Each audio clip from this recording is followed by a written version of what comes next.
Hi, welcome to Ready Veterinary Racing. It's race preview time, and we're looking ahead to tomorrow, Friday, the 28th of July. Really interesting day's racing tomorrow. Actually, I thought there was a number of races that caught my eye. So I'm going to preview a couple of them here now. So I think we'll start at Ascot because I thought that had quite a good card there tomorrow. So if we start with the 335 now.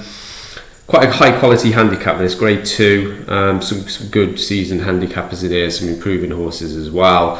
But I think it's a kind of, we're expecting relatively soft ground, I think, at Ascot tomorrow. So, it's certainly going to play to the advantages of horses like Garci. And I think, on paper, this looks like Garci's race to lose, I would say.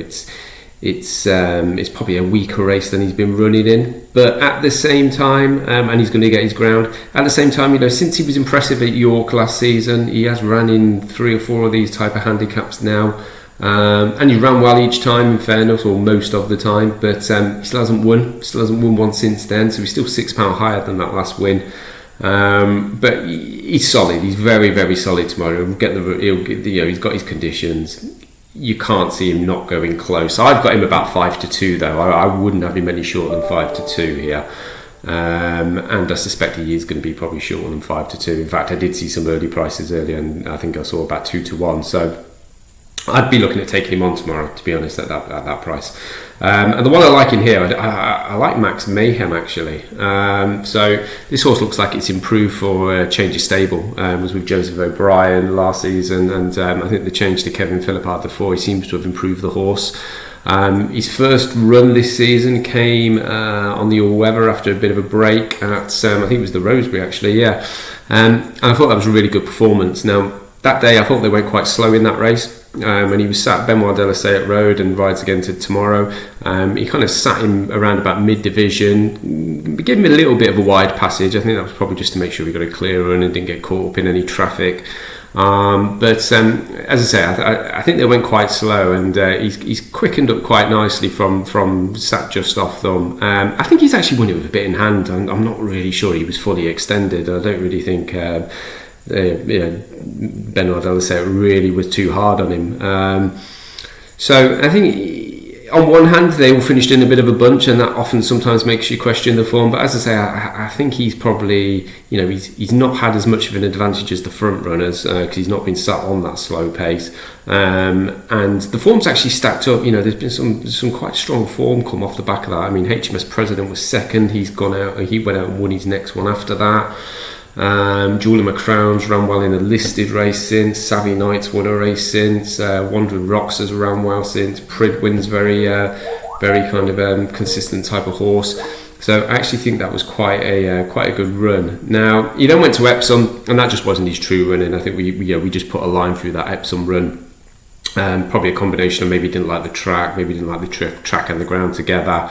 It was quite quick then. That race was certainly when we had a bit of a heat wave here in the UK. So, there's no way this horse's true level of form is getting beat 35 lengths in a race like that. So, we put a line through that. And then I thought he ran really, really well at the Royal Meeting at Ascot after that.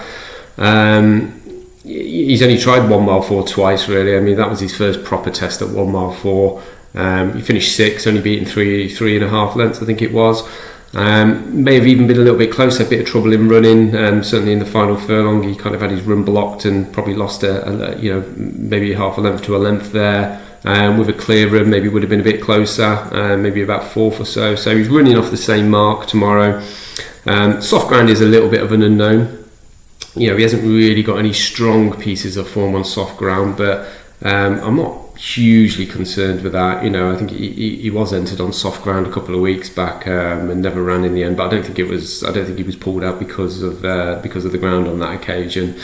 So I'm quite hopeful tomorrow. I think I've got it around about the 4-1 mark. So I would say if you can get 5-1, 11-2, maybe even 6-1.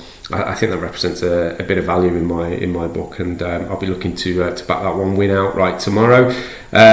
On some of the others, Saratoga Gold, I thought he was flattered when he won at Kempton last time, or the time before last, should I say. Got the run of the race.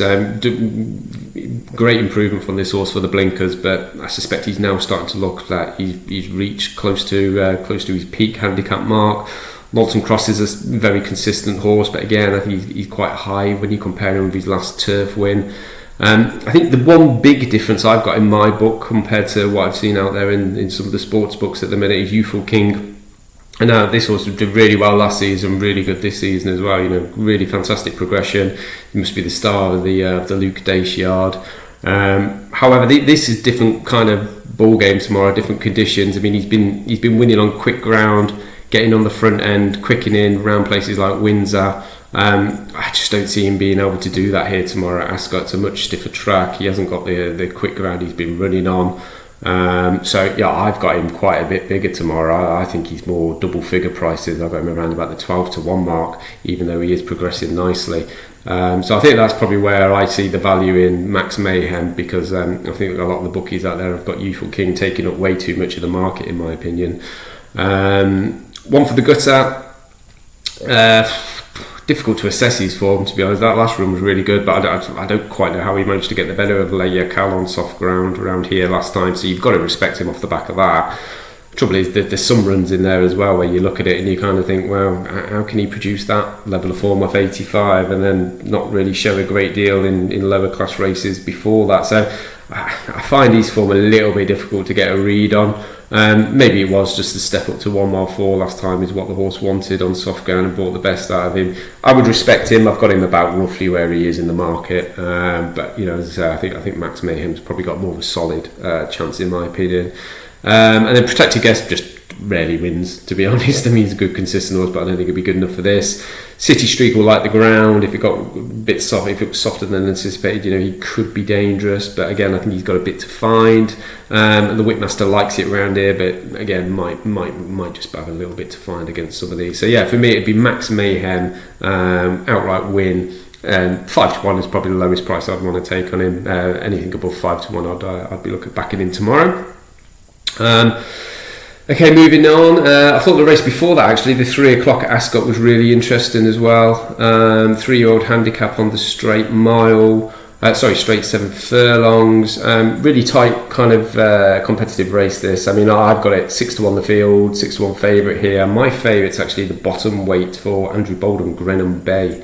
I thought he was quite interested in this. Didn't show a great deal as a 2-year-old. Gal did win surgery back end of the last season, came back this year, won nicely at Kempton. Then he went and met Snuggle, who he meets again here today at Salisbury on good to soft over 6. Managed to pick Snuggle up. I think there was a £1 difference between them on that day, so I wouldn't read too much into the weights here. I thought Snuggle maybe had the run of the race a little bit on the front end at Salisbury. Can be a bit of a front runner's track. But I think the angle I like with this horse is the step up to 7 furlongs. I think 7 furlongs on a stiff kind of straight course like Ascot might just really play to this horse's strength. Because following that Salisbury win, you may be a little bit disappointed at Leicester the time after, but he was only beaten 2 lengths. Now the form of those in front of him haven't worked out too great, apart from the winner. I mean, the winner's actually gone on to be rated mid-90s now. So, on the face of it, it maybe wasn't that bad a performance at Leicester. The Kempton run after that got shuffled back up the inside, a bit of trouble in running. I think he found himself quite a way back. Don't think they went a strong pace. Again, I'd give him his excuses for that. But again, it's shaped like a horse who wants 7 furlongs to me and would appreciate 7 furlongs. And then ran reasonably okay last time at Epsom. Count Otto won that race. I think it was disqualified actually as well. But it's actually run again and won since. So again, that suggests it's a horse who's running well at a trip over 6 furlongs when I think he's going to appreciate the step up to 7. He's only £1 higher than that time it actually won 4 or 5 races back when it picked up Snuggle. Ground's maybe a little bit of an unknown. He hasn't, it was good to soft at Salisbury, so I suspect this might be a little bit softer here tomorrow at Ascot, but hopefully I don't think it'll have too much of an impact that. I think he's got a really solid chance in this tomorrow. As I say, I've got him at 6-1 favourite. I think you can probably get bigger out there at the minute, so I'd probably look at backing this one in outright win rather than each way. But it depends on price. I think if you are getting something like 8-1 or better, I'd maybe look at going each way. But I think he's got a solid chance. There's a couple of others in here that I would mention as well. I probably won't back it tomorrow, but Maharajas Express, I think he's a better horse than it's shown. Comes here after a gelding op. I think he'll appreciate the stiff kind of straight course again rather than running around a bend. He's looked a bit green. I think he'd want to maybe watch more than anything else. And again, at the prices now, when you're working what I'm doing, working on pricing them, you creating your own book, sometimes you've just got to follow that process, and that process might mean you have to back more than one horse in a race, sometimes two. Big fields, 24 runners, 25 runners, plus maybe even 3 in some scenarios. But you've got to follow that process of where you deem the value price to be. And I think we're maybe touching into that territory in this race tomorrow. So I might even have an each-way saver on Leishman in this tomorrow for Sean Woods. Now, I quite liked his run at Pontefract on debut, this horse. He kind of caught my eye then. Disappointed after that at Newmarket. Maybe the track maybe came a bit too soon, difficult to know. But then he kind of stepped up again at Doncaster over 7. I think that's probably his best run to date before going to Thirsk, then back at a mile last time. And again, running reasonably well in that race. Goes handicapping for the first time. 78 is probably okay. I think the soft ground might be to its liking. By Night of Thunder, they do like a bit of cut. So may appreciate the soft ground here tomorrow. I think the stiff 7 will be to his liking. As I say, his best run today is that one at Doncaster. So a stiff 7 on soft ground. He likes to sit kind of just tracking the pace, or he's run so far, sat tracking the pace. Harry Davis on board takes another 3 off. He's got potential for each way. And for me, I think if I can get 9-10 to 1, I might have an each way saver on this horse tomorrow, because I think he could run quite well. I'd maybe question if he's actually improved that much so far from what he's done on debut, and I think you could throw question marks at that, to be fair. But as I say, I think tomorrow he just might like the shape of this race and the way this race pans out. So just to clarify on that, Grenham Bay I'd be looking to back outright win at around about the 6-7 to 1 mark. If he is 8 or above, I may even go each way. Leishman, I think if you can get 9-10 to 1, I may be interested in backing him each way as well as a bit of a saver. I suspect they'll both run well. There's a few in here who have got really quite up and down profiles. Epsom Faithful's been around a while, but doesn't seem to be in the best of form. Spirited Get, you could probably say a similar thing for that. Flying Secret, I thought looked like he was probably towards the top end of his mark last time. Global Esteem runs fairly well here, and he could run his race. Dashing Dick's probably starting to look quite well handicapped. I'm just not sure what his form doesn't seem as good this season as it was last season, but he's starting to look to a dangerous mark. I think if you fancy Grenham Bay like I do, then you've got to expect Snuggle to run reasonably well. So and Pearl Door at the top. So it is a tight little race, but yeah, as I say, I do think there's some scope for Grenham Bay, and he'd be the one I'd be interested in. So I think they're the only really 2 I'm going to put up as tips. I did spend a bit of time, and I found myself going around in circles in the fillies listed race at York tomorrow night. It's a good little affair. I was tempted by Midnight Mile, but the more time I spent on that race, the more time I just found it a little bit difficult, to be honest. I thought it was a 4 to 1 the field kind of race, and there's probably not a huge amount that separates the likes of Midnight Mile. Golden Lyre, Electric Eyes has got scope for improvement for sure, up in trip. So in the end, I've decided to leave that race, although I'll be watching it quite intently because I think it's quite an interesting race. So we'll leave it there for today.